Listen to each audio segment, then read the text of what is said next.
Again, appreciate everybody's time here today. Quick intro, Joey Connect, senior leader with Proteus. I've been with the enterprise north of 20 years, involved in thousands and thousands of what I'm about to talk about and just processes and how we help world-class companies all sizes, basically, with helping in three critical areas. We actually help a lot in complex sales and handoffs. Then, of course, onboarding. And when I say onboarding, just for nomenclature, like what it says, optimizing client onboarding here. When we say onboarding, what we really mean for a lot of clients is two things. One, implementation and configuration, and the other being adoption, because falsely many organizations consider just implementation or config as onboarding, when the reality is it's the combination of the two.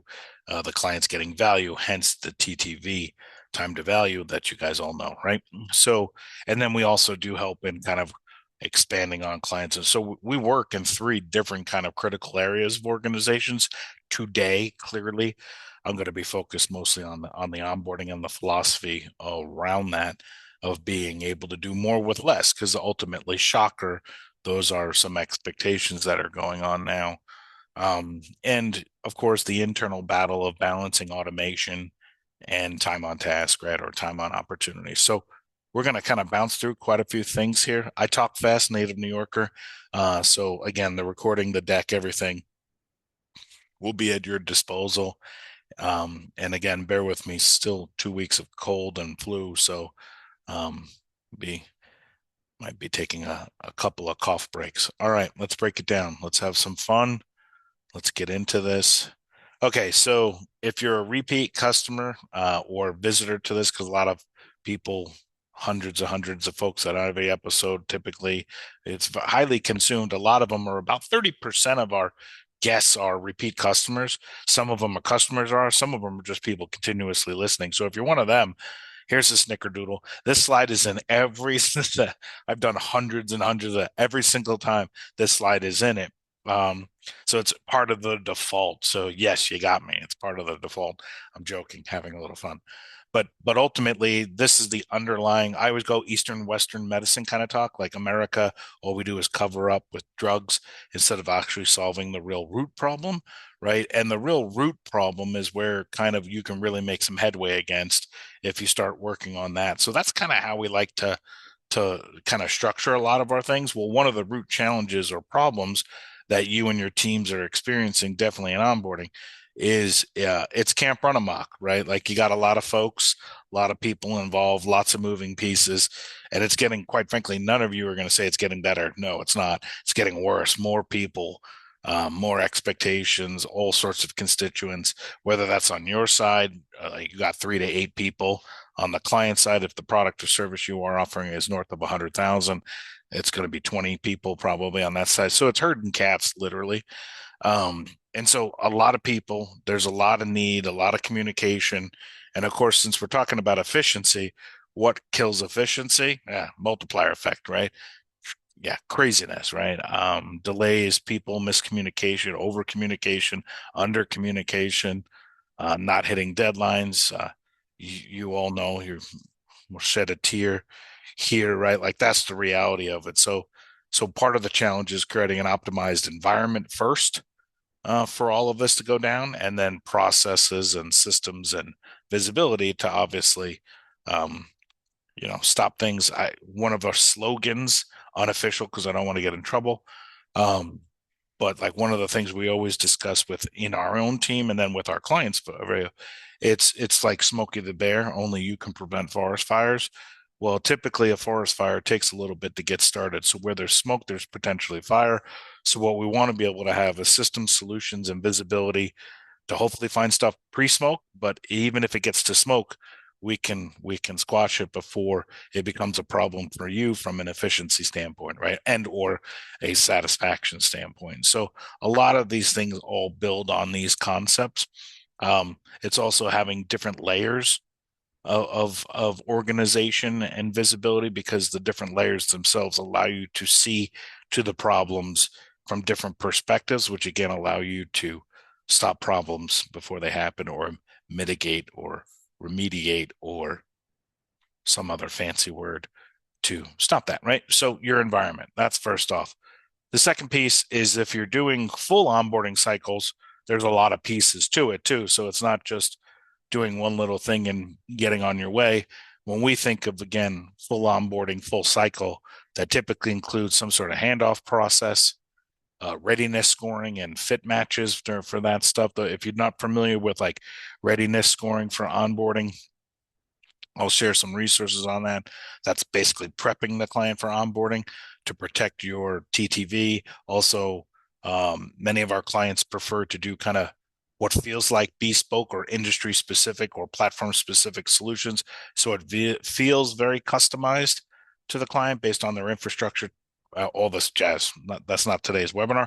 The point being is basically all of these processes um, need to be in play when we're talking about this. And so, resource management to deliver all of this, of course, there's a lot of logic and approach that we do to do this correctly, all the way through that adoption phase. Typically, insider tip, insider pro, whatever it is. Again, I mentioned there's implementation and adoption right out the gate. Sometimes new clients of ours have never really thought of it that way, and that they're preparing onboarding in that way a little bit differently, that there are actually two different internal leaders when they're onboarding a new client.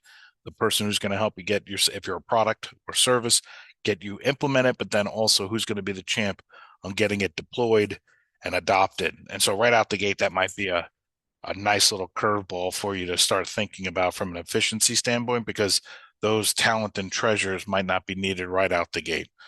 When you bring them into the onboarding process, can be kind of different. Um, so full cycle. So when I'm talking about all these pieces, it's kind of aligning these to basically be efficient around the management of all of these and creating kind of success from that standpoint. All right. So kind of, I always like to start with a little bit of an environmental considerations. And so you got all the people, and then you have quite a bit of objectives, excuse me, to achieve with them, right? So it's a combo effect. All right.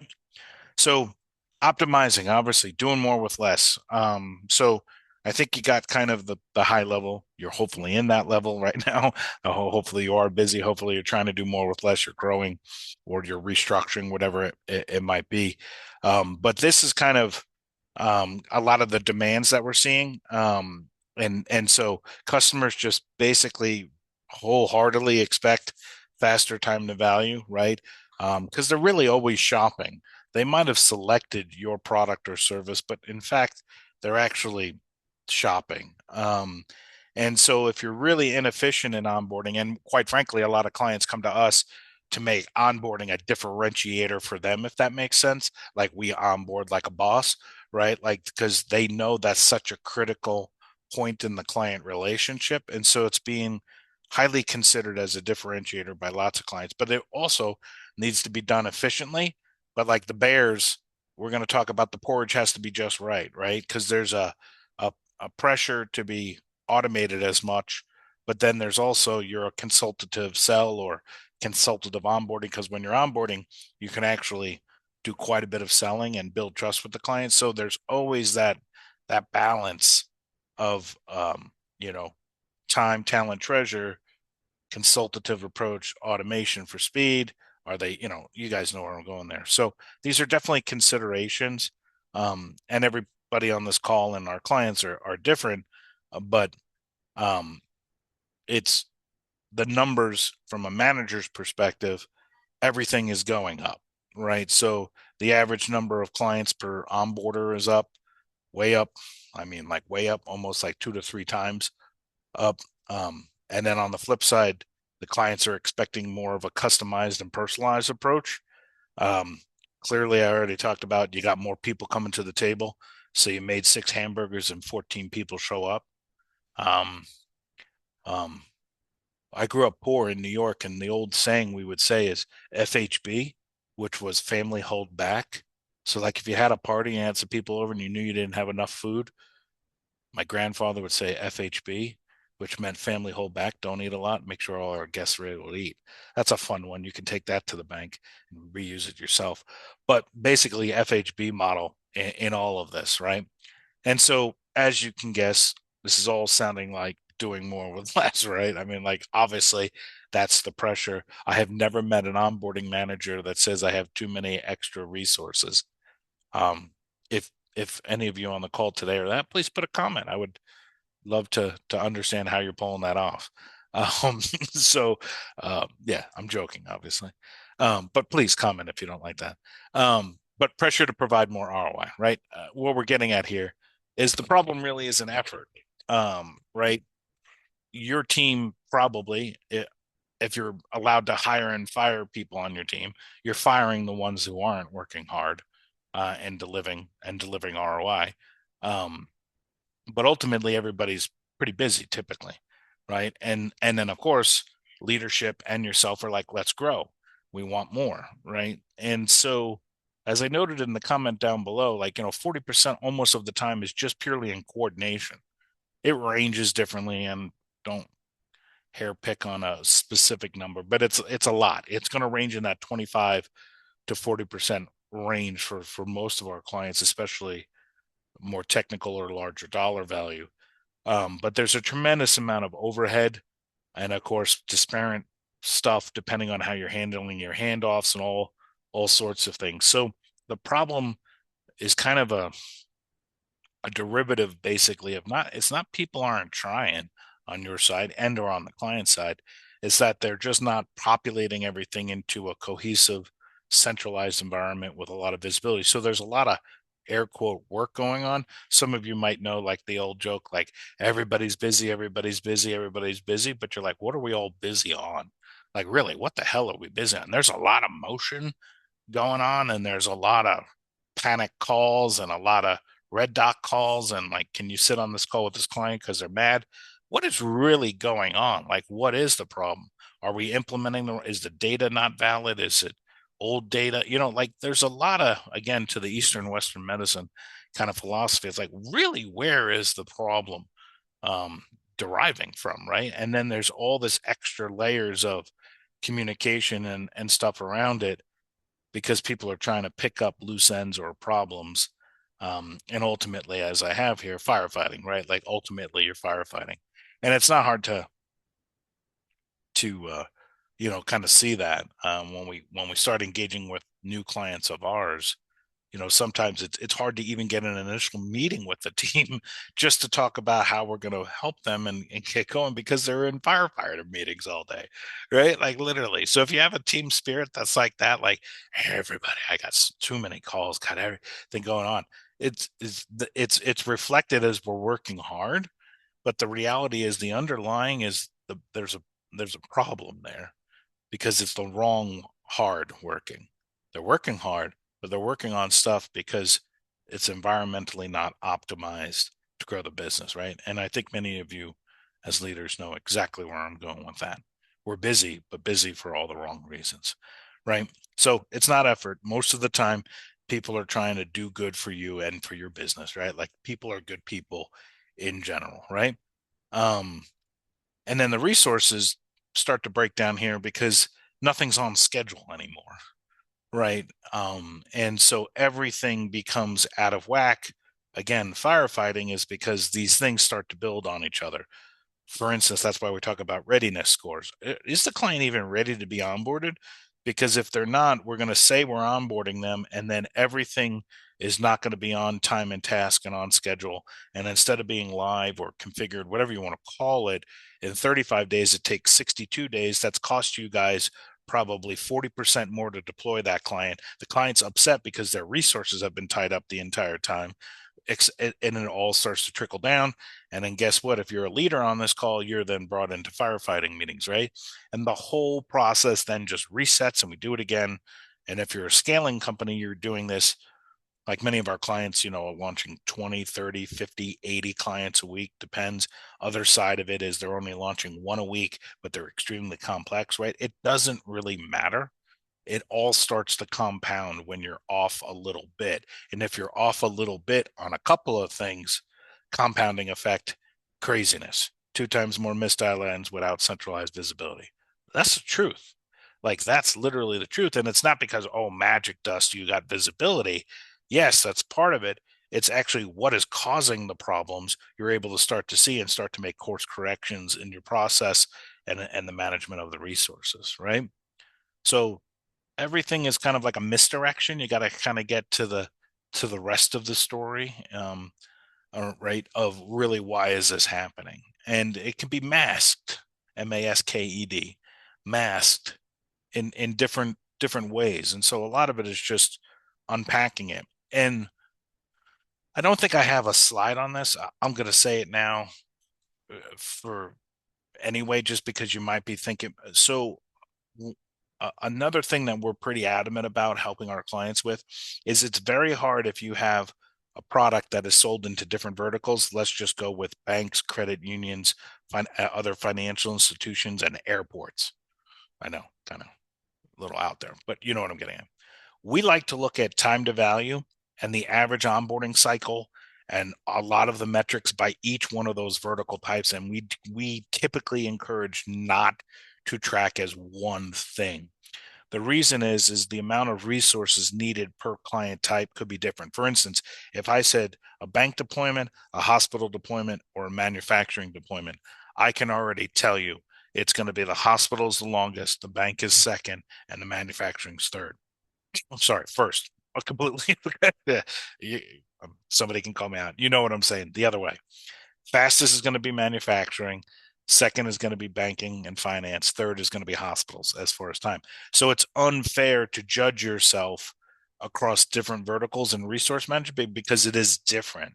And that's a real critical kind of point. And it might come up again here in a deck, but I'm just adamant about that because it's unfair judging and it really erodes team trust on your side. So make sure your comparables are fair and balanced, like, because you want consistency of improving them. If they're peaking and valleying like crazy because you got these, bar curves, bell curves, out there, it's just, you're not going to get anywhere. It's going to erode trust. Um, Sorry, I digress from the slide here, but it's kind of somewhat what I'm talking about here is our product, of course, is built for the capacity, but ultimately, everything is about trust and clear communication. And we leverage mutual plans a ton, which is expectation management and accountability. Of course, we use a lot of automations to do a lot of the robotic tasks around that, clearly, but ultimately, you can scale pretty effectively without increasing a lot of headcount. Um, and the ratios can be pretty substantial. We see per onboarding rep about a 30-ish% within the first 6 months of operational efficiency, and sometimes that can get higher. So that starts to become a pretty high ratio of scalability for your group, but it's also positivity of the client engagement. It's not just scaling, it's scaling right. It's scaling with wins and happiness, right? It's scaling with not being burnt out and customers not churning. There's a lot of factors to that. All right.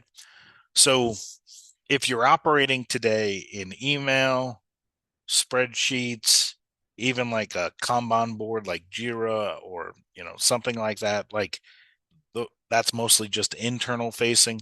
What we do know is you got to bring visibility to everybody, internal work and external work, one centralized area for a system of record so everybody's efficient. So you as a leader can have all the reports. I'll get into this later, but like by vertical type, by project, we always like to start with something very high level, red, yellow, green. Where are we at? Are we trending right? Because not every day it's going to be on schedule. It evolves clearly, but ultimately what you're driving for is less meetings, more visibility, happy clients, and clarity.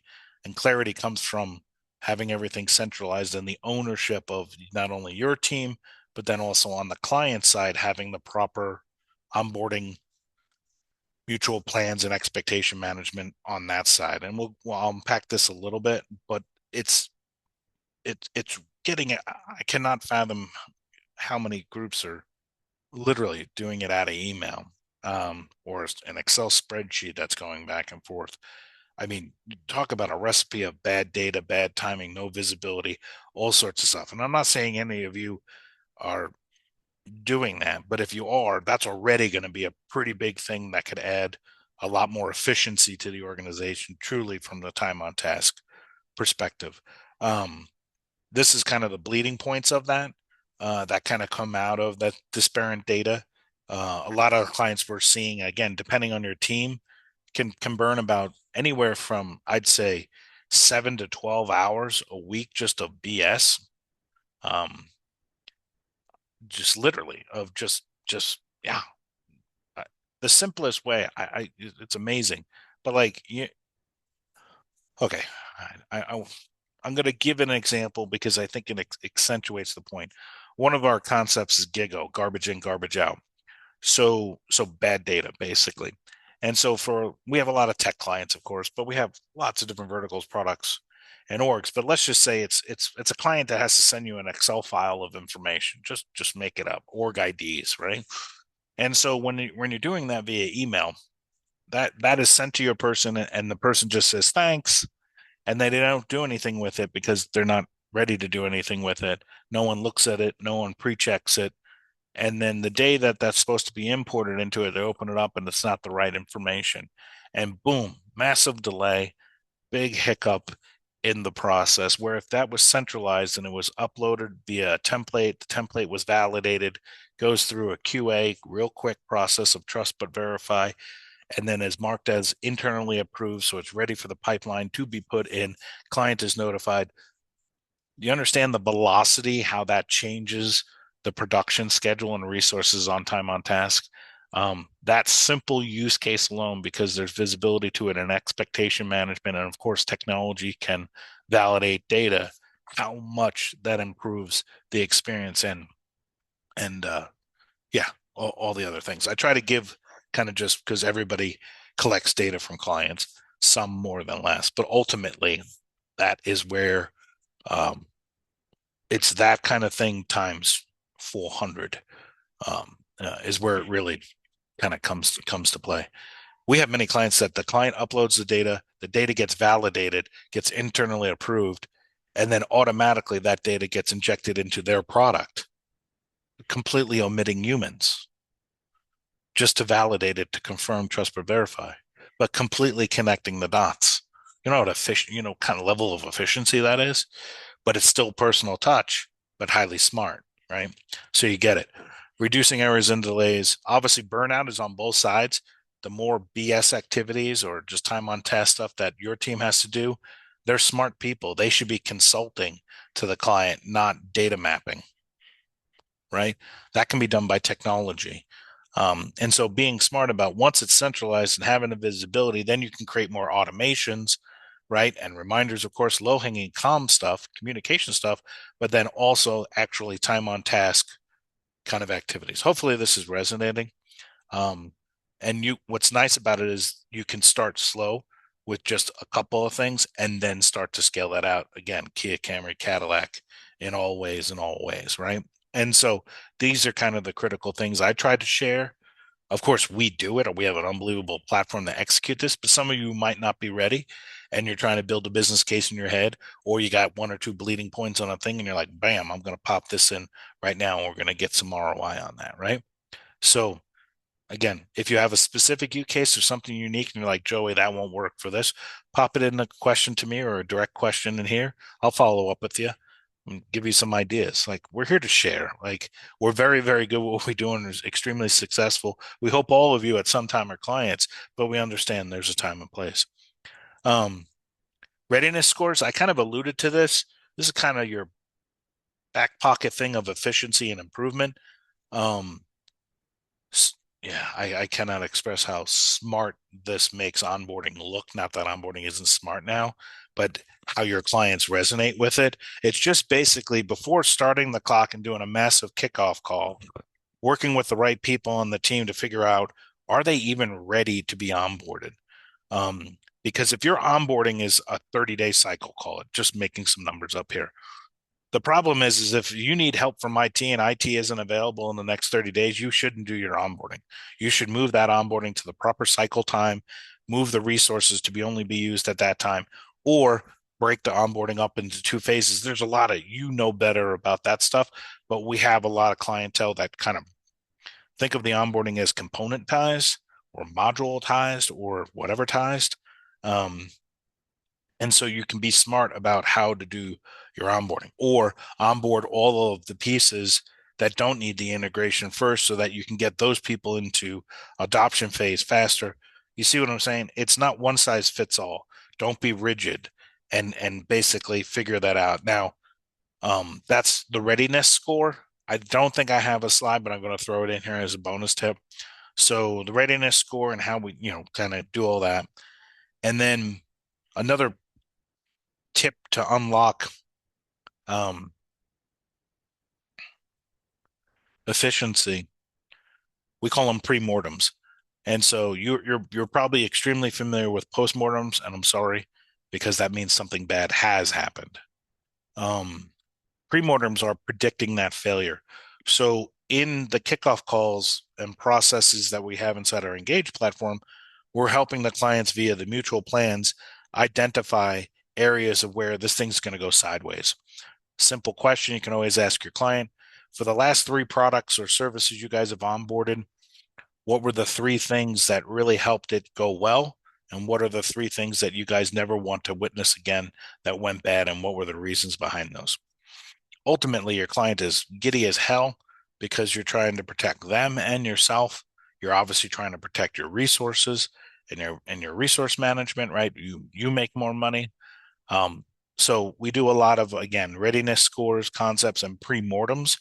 And the pre-mortems can affect, of course, both of these can affect your resources that you're going to leverage, when they get leveraged, etc.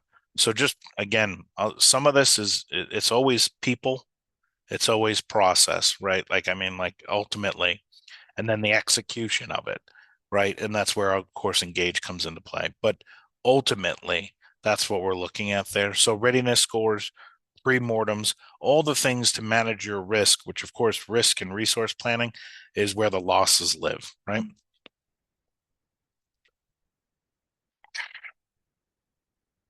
Perrier, sidebar. You guys probably already know my style. So Perrier, yeah, never. My wife drank Perrier. Then we went on a trip, Prague, and that's all really they serve there. And I was like, man, this isn't bad. Now I drink it all the time. Complete sidebar. Food for thought. All right, readiness scores. We kind of alluded to this a little bit. This is kind of, if you're following me so far on this journey, this is where you can kind of call you like a Contra level 2 or some video game level 2. This is like as you start to get more swagger and you're like, I got this. I'm centralized, I'm organized, I'm becoming all this, right? You got visibility, you got red, yellow, green reporting. Like, it came on, kids, let's do this. Then at this level, um, you can start to bespoke out different experiences based on client types. Again, I always try to give examples. If any of you are in banking or credit unions, you'd never talk to one as the other. So if you have a client that's a credit union and you call them a bank, big time problems. Same thing the other way. So when you get into bespoke experiences, it's the nomenclature, the process, the resources needed, the terminology, what integrations typically are going to happen, or other things. They start to become different because their environments are different. So frequently we have clients that come to us that have kind of just a rock solid standard process, and then they're trying to figure all this other stuff in between. What the client's expectations are is that if I am a credit union, here's the credit union journey, here's all the you know what I mean, kind of more targeted and bespoke to that, but no more work because you're doing templates and personas and all sorts of stuff inside our tool to make it feel like you've done a massive amount of customized experience for them, but you're not, right? And so this is kind of breaking through because inefficiency happens a ton of times where you have a standard process, but that only covers 75% of the use case. And that remaining 25 destroys your efficiency, destroys your resources, destroys your TTV, time to value, timing, etc. So, and as you're thinking about this, again, to generate value for you, I would also don't get carried away. Typically you can segment your top 2 client bases first, and then there's like the remaining 5. You know what I mean? A little bit of divide and conquer here. You also can maybe just segment more on enterprise and enterprise by 1 or 2 verticals. So I'm just giving you kind of hints You don't have to take over the world in a day. Boil a pot of water, not the ocean, right? Things like that. So just kind of be smart about it, because what you can do is create a lot of momentum on your side, and drive it forward. Okay. So you can't treat everyone the same. Everybody wants to, you know, kind of, know what you want and the different customer needs.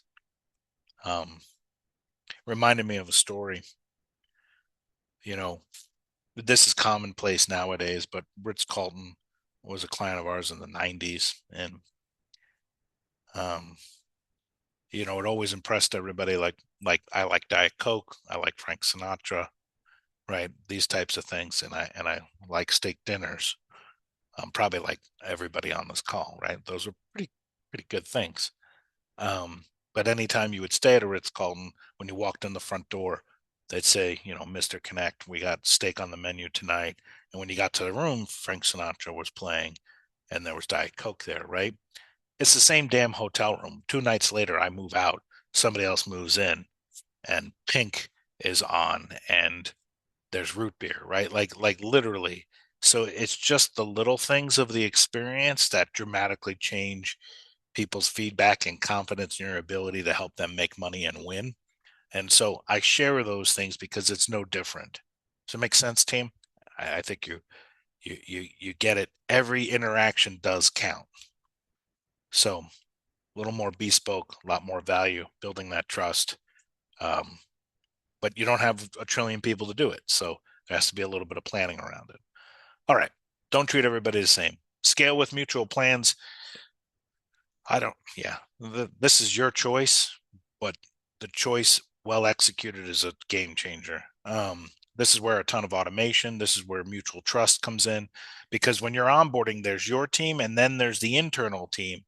So, how do you equip your new customer with a plan that's a mutual plan and it's built 50-50, meaning we're doing it together, trust, and then they use the same exact thing to help manage all of their internal people who have to be organized too, right? So you got people, but they have people. We all have people, right? We all got a guy, right?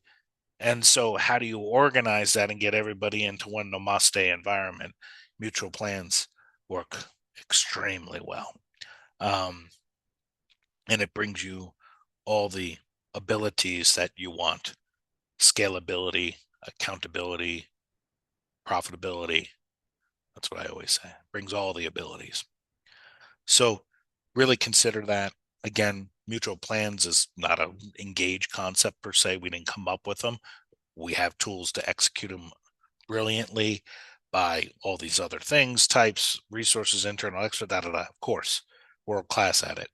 But at principle level, this helps tremendously with efficiency and resource management. And again, by tying all the pieces together, you're starting to get client type, expectation management, visibility on timing, risk management. You can see how everything is starting to piece together to basically maximize the opportunity. And this is what I was just talking about: shift accountability without load.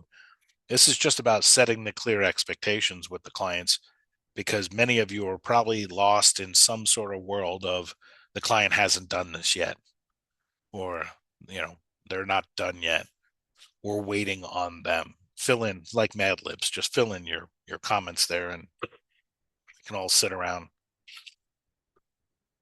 fire and complain, right? Like, I mean, like just a reality. So, but the root driver of that is there wasn't mutual accountability and agreements, people signing off that we're going to get this done. Trust me, there's no magical world that everything's going to be on schedule, on time, under task. No, but it knocks out a tremendous amount of things, because we've already had previous conversations on risk management, pre-scoring, pre-mortem, expectation management. We've agreed on a mutual plan, aligned resources on both sides so we can both be efficient, right? Everybody's vested into this going well, right? And that's really what it's about, right? Because you can't hide. I don't want to say you, but you know what I mean. People can't hide. And when there's visibility like that, all the way up to the original people who signed the contract, if you so desire, it can get spicy very, very quickly. Okay. There's some other tricks around that too to help get accountability, is like if you're deploying a software, another pro tip here, and you're trying to keep the accountability stuff, is do it's called a lot of things, but like a showcase day. Showcase day is demonstrating to the leadership who signed the contract, who are not doing anything in the onboarding, showing them a high level dog and pony before it's going live or implemented or whatever it is, if it's a service, to kind of show that this is what's coming and it's going to be amazing. It's amazing how that little simple change is beneficial to not only keeping on time on task, because those individuals are already invited to that meeting to see all this.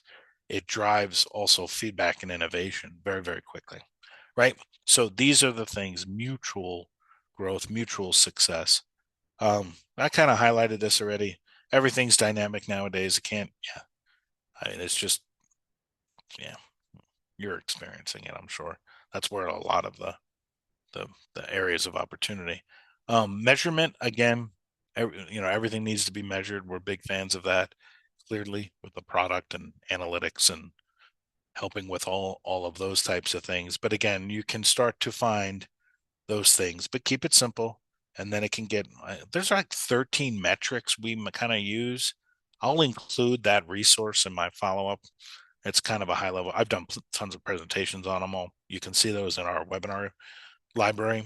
But ultimately, you can kind of get to pretty easy management of these analytics, so that you can then start to, obviously gain more perception, or perception. No, that's not the right word. But gain greater access to how the performance is by client type, et cetera, et cetera. And you guys know a lot of the high level ones, but you can start simple. And then, yeah, this is what I alluded to earlier. We're very big fans on red, yellow, green. We also have workload visibility. We do like light level time on task tracking. Just again, it's not to beat people up and to fire them. It's more to set the proper right expectation management on both sides of this too, so that you can start to have kind of, with pretty high confidence, this should be on track, et cetera, right? Which helps with your capacity and all the other things. And so you kind of can get to this. First, you got to do some of the blocking and tackling first, and then you can start to get into more predictive. And it depends also on your clientele and, quite frankly, very heavily your product, so, or service. Um, so kind of gave you all the framework. I think everybody kind of understands kind of the building blocks there, how we went through that. One thing I do offer on all of these is, if you want to have a sesh with your team to kind of walk through this, address some of their problems or fears, I'm going to include a link where you can book a meeting with me to kind of walk through your process and areas of opportunity you're looking to do. And then I'll do a co-presentation with you to help explain these ideas and how they'll help your team, because your team can then be part of the process of building these with you, which is key for adoption on your own team and growth. And so I always offer this out. It works extremely well because it's a team development, team building. Plus, we have extensive experience to help address kind of perceived corner cases or perceived no's for your team, so that you can start to have healthier conversations on how to do this without the fear of, if we become efficient, you're all getting fired. I don't think that's your goal. I think your goal is, you want people to have success, continue to grow, be more consultants to your clients, be more valuable to them, and ultimately become more successful. That's my heart of hearts. That's where I believe you guys are living, right? So I got a couple of follow-up items from today. I'll include those in the feedback. I appreciate everybody's time and treasure. Pop something in the comments if you have a question immediately, and look forward to helping you guys. If there's something there, I will. Of course, you signed up for this webinar, so we obviously do webinars and have a crap ton of resources that are highly popular. Please visit those for any of the topics, but I'll include some in the feedback here. Again, Joey Connect, Senior Leader with Proteus. Hopefully some value transferred here today. good luck on the hunt, and we'll see you guys sometime next week. Thanks, everybody.